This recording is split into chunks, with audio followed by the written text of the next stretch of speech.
Have you ever wondered what secrets the moon is still hiding from us? Even after all these decades, we are seeing parts of the moon that we have never seen before. Just think about that for a moment. The moon, Earth's closest neighbor, still has mysteries we are only now starting to uncover. Now imagine this. A brand new study suggests that the moon might even have a tail, something like a comet, but it's so faint, so elusive that it only becomes visible once a month.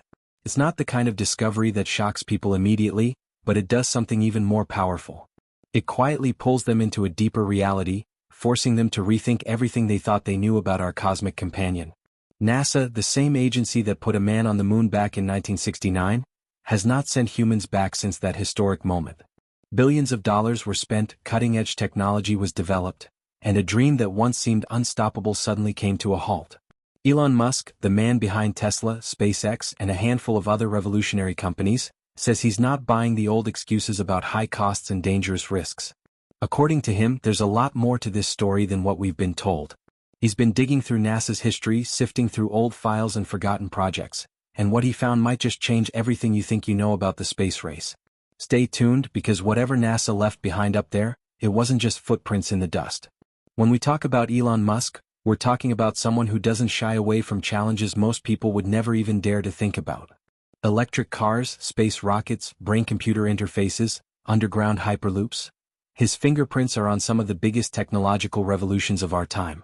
But what's truly fascinating is how his companies have been able to push into territories that were once tightly controlled by government agencies, especially NASA. For decades, NASA was the undisputed leader in space exploration. They set the pace, they built the ships, they made the rules. But times have changed, and Musk has had a lot to say about why that change happened. To understand the real story, we need to break it down carefully, and that's where things start to take an unexpected turn, one that could completely redefine the future of space exploration. Back in the day, NASA was the beating heart of space innovation. They were the ones making the impossible possible, like landing humans on the moon with Apollo 11 in 1969. It wasn't just a scientific achievement, it was a defining moment for humanity, proof that our dreams could reach beyond the stars. But after that, the momentum began to slow. Moon missions stopped, and instead of pushing further into deep space, NASA shifted its focus inward. They turned to projects closer to home, and little by little, the dream of deep space exploration faded into the background. The big question is, why? Why did they stop when they had come so far? That's where the story gets really interesting. Officially, NASA has always claimed that the reason for stepping back from the moon was simple: money and risk. The Apollo program was astronomically expensive, and each mission carried a level of danger that was hard to justify, especially once the space race with the Soviet Union ended. Without the pressure of competing superpowers and with the public's attention drifting elsewhere, political will to fund moon missions dried up. Instead, NASA reoriented itself towards projects like the Space Shuttle program and the construction of the International Space Station. But Elon Musk, being the relentless questioner that he is, wasn't satisfied with that explanation. He pointed out something obvious yet often ignored: that technology has advanced leaps and bounds since the 1960s. If we could go to the moon with technology that seems primitive by today's standards, why can't we do it again now with all the advances we've made? And it's a fair question, a question that stings a little when you think about it. The truth is, NASA's shift away from the moon wasn't just about the money or public interest. It was about something much deeper, something more frustrating: bureaucracy. Over the decades, NASA became tangled up in endless government red tape, buried under layers of oversight and caught in the whirlpool of shifting political agendas. Every new president seemed to have a different vision for NASA's future. One administration would champion moon missions, and the next would scrap them in favor of sending humans to Mars or simply scaling back funding altogether.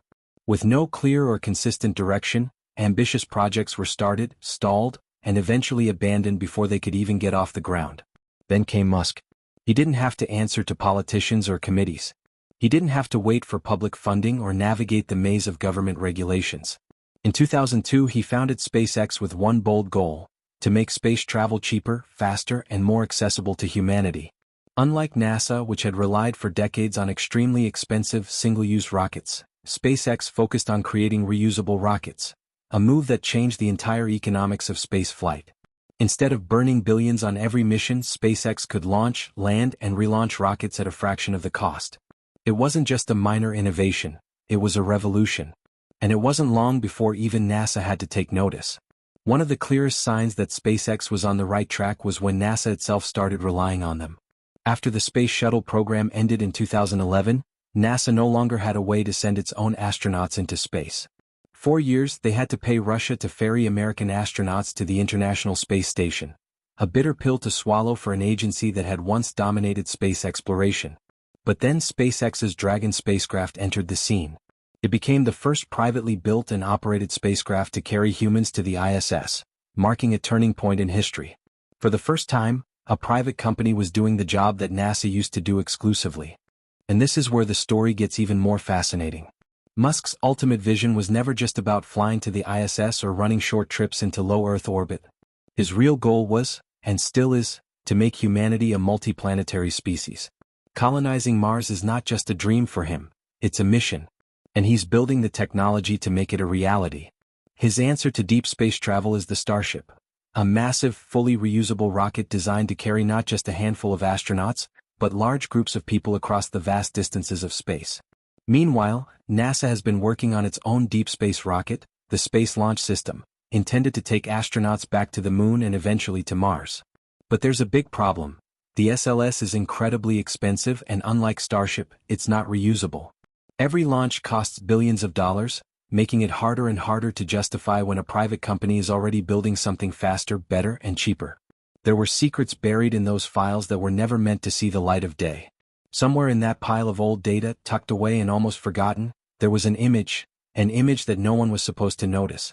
A simple photo of the Moon's surface. But in that photo there was something that didn't belong. Something that looked built, not natural. The structure. And the deeper Elon Musk dug into it, the less anything made sense. NASA has spent decades mapping the Moon, examining every crater, every shadow, every inch of its dusty surface. But some things, some crucial details, have been carefully held back from the public. Because if there was truly nothing to hide, why wouldn't NASA share everything openly? Why be selective? Why leave gaps? But this structure, this object in the photograph, suggests something far bigger. Either humans were not the first to step foot on the Moon or something, or someone, was already there long before us. Elon Musk is not the kind of person who lets things like this slide. He pressed harder, asked more questions, refused to look away. But what he got in return from NASA was not explanations. Not even denials. Just silence. And sometimes silence is louder than any words. What if the real reason we never went back to the Moon wasn't about politics or money?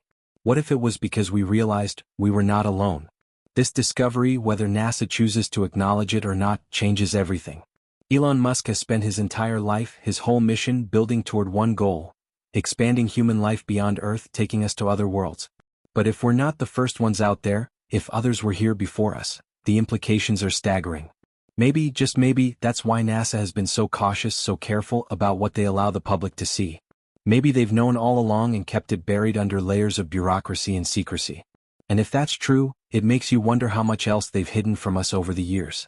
One of the strangest parts about all of this is just how long NASA has gone without giving a clear, satisfying explanation for why the Apollo missions ended so suddenly. Officially, they said it was about funding. The money dried up. Priorities shifted.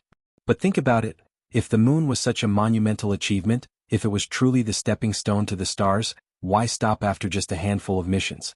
There was so much more to explore, so many opportunities for discovery. Yet they packed up and never returned. That's not how real exploration works, unless, of course, there was a reason not to go back. The image Elon Musk found wasn't just some random, blurry photo either. It showed something unmistakably artificial. Not a rock. Not a crater. A structure with sharp edges, geometric patterns, things that nature simply doesn't create on its own. This wasn't about imagination or conspiracy theories. It was right there, staring back from the lunar surface, daring someone to notice. The more Elon investigated, the more inconsistencies he found. Yes, the Moon was mapped extensively, but oddly there were areas missing from the public records. Zones that were off-limits, classified, kept conveniently out of sight. Why? Because someone didn't want people asking questions they weren't supposed to ask. NASA, as expected, has never officially acknowledged anything unusual about the Moon. They stick to the official narrative. It's just a cold, dead rock floating out there, lifeless and empty. But secrets don't stay buried forever. Especially not when someone like Elon Musk gets involved. If he's seen something, it's only a matter of time before it becomes public knowledge. Elon has never been the kind of person to play it safe or keep quiet for the sake of convenience. And when he finally reaches the moon himself, he won't just be looking for a spot to build a new base. He'll be looking for answers. Answers that could change everything we think we know about our place in the universe. Yet even as the mysteries of the moon loom large, Elon Musk's focus remains locked on an even bigger prize, Mars. And what he has planned for Mars isn't just ambitious. It's revolutionary. It's a vision that goes beyond anything NASA has ever dared to attempt. It's not just about visiting another planet. It's about building a future there. A future where humans live, work, and thrive millions of miles from Earth. The billionaire. The Martian colony. It sounds like something out of a science fiction novel. But for Elon Musk, it's the next logical step. Back in 2016, Musk unveiled his massive vision to the world, a plan to build a giant spaceship designed for one purpose: hauling humans from Earth to Mars. SpaceX had been thinking about Mars since 2001, but back then, it was just a modest idea, a tiny greenhouse project to prove plants could grow on the red planet. A cool concept, sure, but it wasn't enough. People didn't just want inspiration. They needed transportation. A real way to get there. That's when everything changed. By 2019, the first pieces of the real plan started to come together. The massive rocket finally had a name, Starship. And in April 2023, it roared into the sky for its first test flight. By November 2024, SpaceX had figured out how to land both the Starship and its massive booster without them turning into explosions. It was an incredible milestone. If all goes according to plan, the first Starship landings on Mars could happen by 2026. Elon Musk is confident they can pull it off, but he's also realistic. Rockets crash. Things go wrong. That's how progress is made. You try, you fail, you rebuild. And you try again. But getting to Mars is only the first part of the journey. Living there, that's where the real challenges begin. And that's where Musk's plan starts getting even crazier, and way more interesting. Every single company Elon Musk has built ties into this Mars plan. Tesla, SpaceX, Neuralink, The Boring Company, even his AI startup. All of them are pieces of a much bigger puzzle. First up, Tesla. The electric car giant isn't just building cars for Earth. The first cargo load heading to Mars? Cybertrucks and humanoid robots. The Cybertruck, with its near-indestructible design, is actually perfect for the Martian surface. Mars isn't some nice, smooth highway. It's a chaotic wasteland, littered with jagged rocks, craters, and debris from ancient asteroid strikes. Regular rovers wouldn't last long. But a rugged electric truck just might. And then there's Optimus, the humanoid robot Musk has been developing. These robots are designed to replace human labor on Earth. But on Mars they could be essential. Before a single human even steps out onto the Martian surface, Optimus could be there, setting up shelters, building infrastructure, maintaining life support systems. Doing the dangerous, backbreaking work humans can't risk doing yet. Of course, Elon Musk hasn't sugarcoated the dangers of this mission. He's been blunt. People are going to die. The trip is dangerous. Mars itself is deadly. No breathable atmosphere. Bone-freezing temperatures. Cosmic radiation bombarding you non-stop. It's a brutal environment. And yet, that's part of the appeal. It's the ultimate adventure. But to survive, they'll need more than just trucks and robots. They'll need artificial intelligence. Enter Grok, Musk's version of an artificial general intelligence. On Mars, you can't just call for help if something goes wrong. Sending a message back to Earth takes 20 minutes. Getting a reply takes another 20. That's a 40-minute delay in a crisis. Grok would need to think for itself, fix problems, manage systems, make life-or-death decisions without human input. It would be like having a digital brain running the colony 24/7, always alert, always ready. And speaking of brains, why not plug humans directly into the system? That's where Neuralink comes in. The idea of sticking a chip in your head sounds insane on Earth. But on Mars, it might be the difference between life and death. Instead of fumbling through manuals to fix a broken solar panel, imagine downloading the repair instructions straight into your brain. Or remotely controlling a robot to fix things outside while you stay safely indoors. It sounds like science fiction, but Musk is making it real. And it could be the key to survival on another planet. If people actually manage to survive the first brutal years on Mars, the plan doesn't stop there. Elon Musk wants to build a full-fledged city. Not a tiny outpost. A city of 1 million people. That would mean shipping 100 million tons of supplies from Earth, using a fleet of 1,000 starships ferrying cargo non-stop. The scale of it is mind-boggling. It would be the largest, most ambitious construction project humanity has ever attempted. And to pull it off, they'll need heavy machinery, and lots of it. That's where the Boring Company comes in. Because living on the surface of Mars is a death sentence. Radiation, meteor strikes, dust storms bigger than anything on Earth. Glass domes might look cool in the movies, but the first real storm would smash them to pieces. Digging underground is the only real solution. Elon Musk's new tunneling machines are built for exactly that: fast, efficient excavation with minimal setup. Drop them on Mars, start digging, and create an underground network of living spaces safe from the chaos above. It's not glamorous, but it's practical. And on Mars, practicality is survival. But even with underground cities and fleets of robots, Mars would still be a dead rock. To make it truly livable, Musk knows he has to go even bigger. He has to terraform the planet itself. And his idea for kickstarting that process? Sounds absolutely insane. But the logic is solid. The Martian poles are packed with frozen carbon dioxide and water. If you drop nuclear bombs on the ice caps, you vaporize that material, flood the atmosphere with greenhouse gases, and trap heat. The temperatures rise. The air thickens. Mars starts creeping toward something at least slightly more Earth-like. It's a radical plan. It's controversial. Some call it brilliant. Others call it reckless. But one thing is clear. Musk isn't afraid to think big. Maybe nuking Mars is crazy. Or maybe it's exactly the kind of bold, audacious thinking we'll need if humanity wants to survive among the stars. What do you think? Is nuking Mars a genius move, or a disaster waiting to happen?